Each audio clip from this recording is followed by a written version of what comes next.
ẹ̀yin tèmi báwo ni o ṣẹ́ wá lẹ́lẹ́lẹ́lẹ́lẹ́lẹ́lẹ́ ṣẹ́ wá yes èmi ò lè ṣe kí n má wo Bisi Ologe Show èmi ò lè ṣe kí n má wo Bisi Ologe Show ó ti gbádùn jù o Bisi Ologe Show ẹ máa wò ó ẹ má gbé kúrò ńbẹ̀ o àríyá pọ̀ ńbẹ̀ ó ń ṣàn àríyá ń ṣàn Bisi Ologe Show iyọ̀ ni.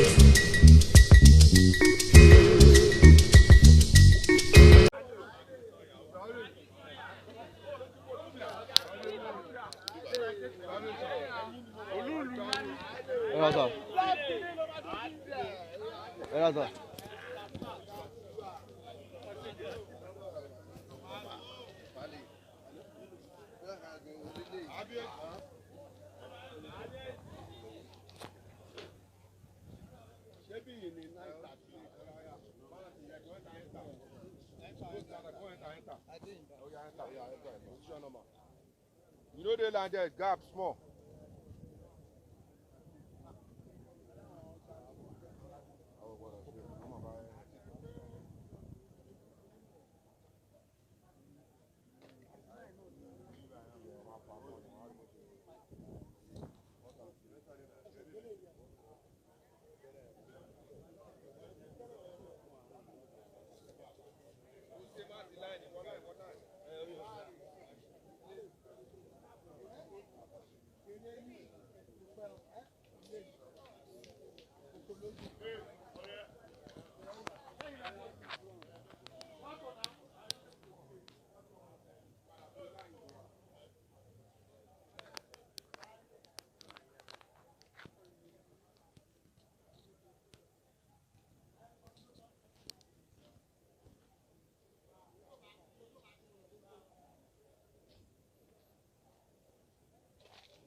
Abis,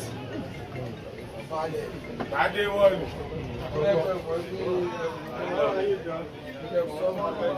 go dáadáa. Abino,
President.